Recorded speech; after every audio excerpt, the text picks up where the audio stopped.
from England just to take care of the matter of translating the speech word by word into English, so that those brothers and sisters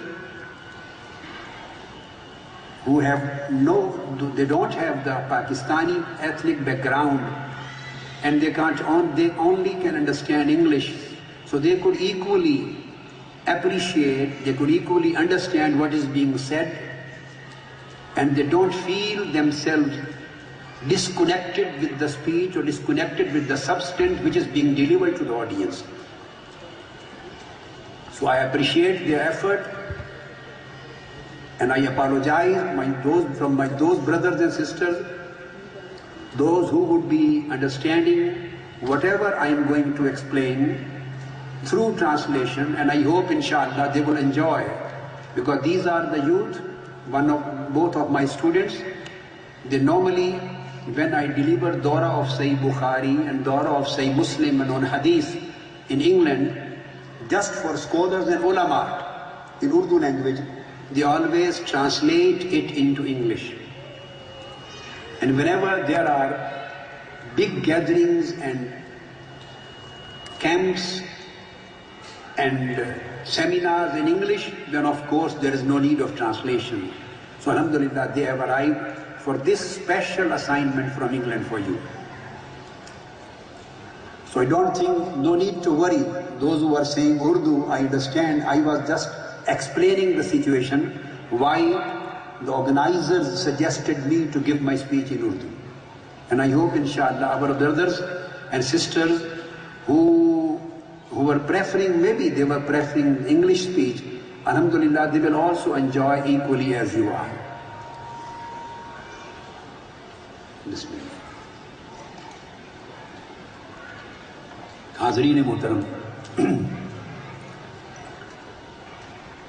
الحمدللہ تعالی میں اوپر gallery میں بیٹھا ہوا صاحبزادہ حسن محی الدین قادری صاحب کا خطاب سن رہا تھا،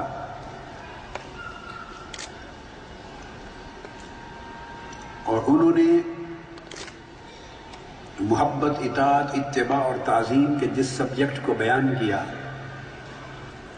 میں اب اپنی گفتگو میں اسی سبجیکٹ کو جہاں پہ انہوں نے چھوڑا اس سے آگے لے کے شروع کر رہا ہوں۔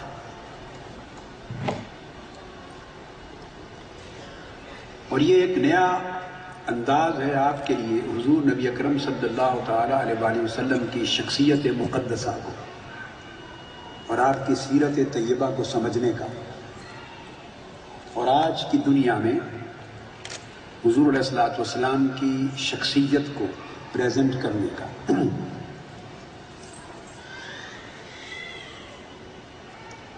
ایک سوال پیدا ہوتا ہے کہ 14-15 صدیاں گزر گئیں، کیوں انسانیت اتنے طویل عرصہ گزر جانے کے باوجود، 15 سینچریز کے بعد بھی، اس ایک شخصیت کو اپنا آئیڈیل سمجھتی ہے اور سمجھے، اور مسلمان کیوں 1500 سال گزرنے کے باوجود حضور علیہ الصلوۃ والسلام ہی کی اطاعت اور اتباع کرتے ہیں، اور آپ ہی سے کمال درجے کی محبت کرتے اور آپ کی تعظیم کرتے ہیں۔ آج کی گفتگو میں اس سوال کا جواب آئے گا۔ میں نے قرآن مجید کی چند آیات کریمہ کے متعلقہ حصے، ریلیونٹ پارٹس تلاوت کیے۔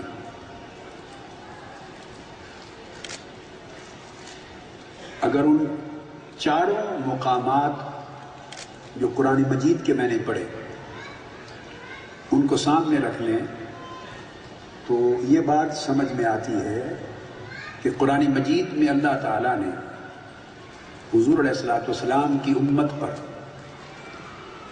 یہ فرض عائد کر دیا ہے، ایمانی فریضہ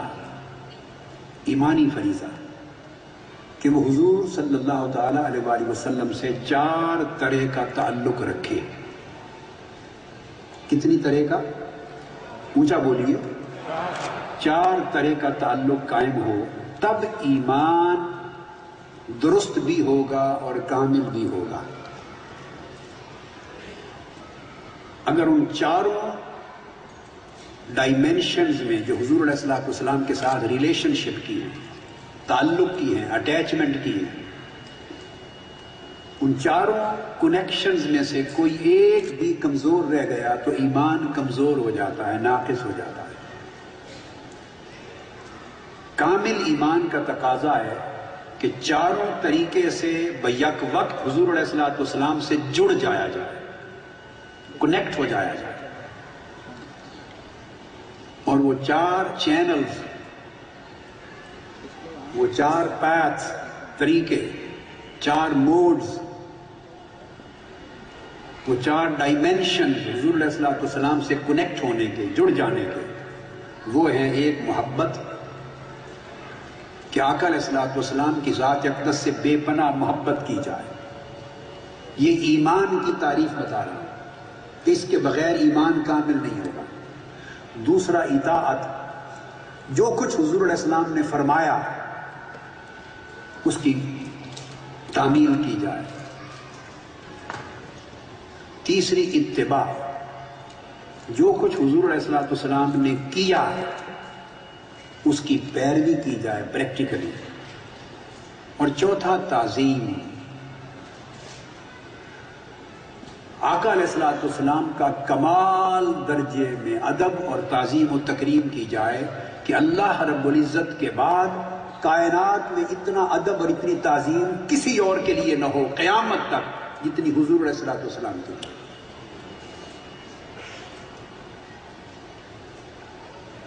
یہ جتنی آیات کریمہ میں نے پڑھی ان کا لب لباب ہے، ہر ایک آیت میں ایک تعلق کی اہمیت پر زور ہے۔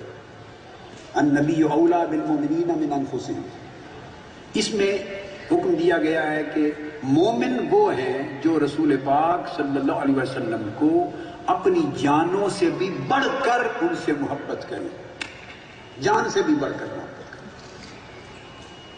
پھر فرمایا گیا من یطع الرسول فقد اطاع اللہ، اطاعت کے باب میں کہ جو رسول پاک صلی اللہ علیہ وسلم کی اطاعت کر لے اس نے گویا صرف رسول کی اطاعت ہی نہیں کی بلکہ خود اللہ تعالیٰ کی اطاعت کر لی۔ تو حضور کی اطاعت کو عین اطاعت الہی بنا دیا۔ تیسری آیت میں نے پڑھی قل ان کنتم تحبون اللہ فاتبعونی، اگر اللہ سے محبت کرنا چاہتے ہو تو اس کا صرف ایک ہی طریقہ ہے کہ حضور علیہ السلام کی اتباع کرو، آپ کو فالو کرو، آپ کے نقش قدم پہ چلو، آپ کے اسوہ اور سیرت میں پریکٹیکلی ڈال جاؤ۔ اور چوتھی دو آیتیں میں نے پڑھی لِتُعَزِّرُوهُ وَتُوَقِّرُوهُ، اور ایک مقام پر فرمایا فَالَّذِينَ آمَنُوا بِهِ وَعَزَّرُوهُ، اس میں فرمایا کہ محبوب صلی اللہ علیہ وسلم سے بے پناہ ادب اور تعظیم کا رشتہ رکھو، حد سے بڑھ کر ادب کرو، حد سے بڑھ کر ادب کرو۔ یہ معنی ہے توقیر کا، تعزیر اور توقیر کا۔ تو قرآن مجید نے چاروں نوعیت کا جو تعلقات ہے اور تعلق ہے حضور علیہ السلام کی ذات سے ان کو ایمفسائز کر دیا۔ اب میں تھوڑی دیر ایکسپلین کرتا ہوں کہ محبت ہو، اطاعت ہو، اتباع ہو اور تعظیم، ان کے تقاضے کیا ہوتے ہیں، کسی سے محبت کیوں کی جاتی ہے۔ Let us start from this point. کسی کی اطاعت کیوں کی جاتی ہے، کسی کی اتباع فالوئنگ کیوں کی جاتی ہے، اور کسی کی تعظیم کیوں کی جاتی ہے۔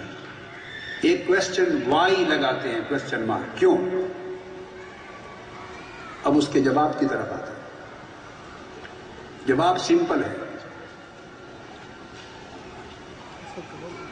کسی کے ساتھ اس وقت تک محبت کوئی نہیں کرتا اور نہ ہی کسی سے اس وقت تک محبت کی جا سکتی ہے جب تک وہ محبوب جس سے محبت کرنا چاہ رہا ہے آدمی وہ عظیم درجے کا پیکر حسن و جمال نہ ہو، کمال درجے حسین نہ ہو، جمیل نہ ہو۔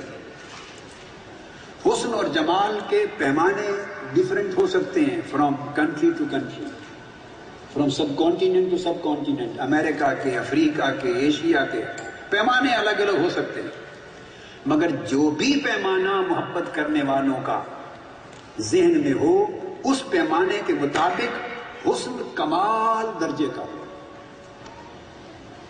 جب تک کوئی حسین نہ ہو، جمیل نہ ہو، اس کا پیکر دل ربا دل کو موہ نہ لے، اس کی آنکھیں جمی کی جمی نہ رہ جائیں اس کے مکھڑے، اس کے چہرے پر، اس کی زلفوں پر، اس کی رنگت پر، اس کے سراپا حسن پر، اس کے اٹھنے بیٹھنے پر، چلنے پھرنے پر، اس کی آنکھوں پر، اس کے رخسار پر، اس کی پوری جسامت پر، وہ تکتا ہی نہ جب تک رہ جائے اور نگاہ ہٹنے کا نام نہ لے، جب تک اس کے حسن میں، جمال میں اتنی جذب، اتنی کشش نہ ہو کہ وہ کھینچ لے اس کو، وہ محبت کرنے پر مجبور ہو جائے، اس وقت تک کوئی کسی سے ٹوٹ کر محبت نہیں کرتا۔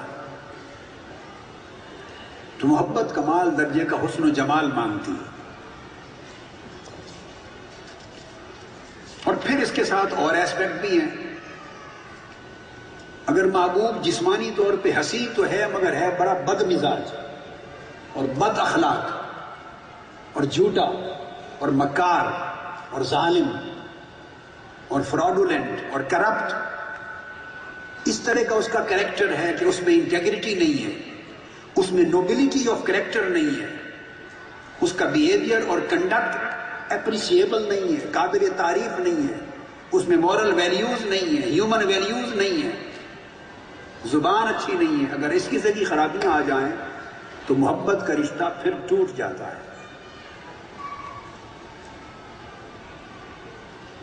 یا اگر وہ عقل مند نہیں ہے، بے وقوف ہے، حسن تو ہے مگر عقل کوئی نہیں، شکل ہے عقل نہیں، اس کی باتیں الٹی سیدھی ہیں، اس کی دانش ہی پوری نہیں ہے، اس طرح کے ایسپیکٹ ہوں تو پھر بھی محبت قائم نہیں ہوتی۔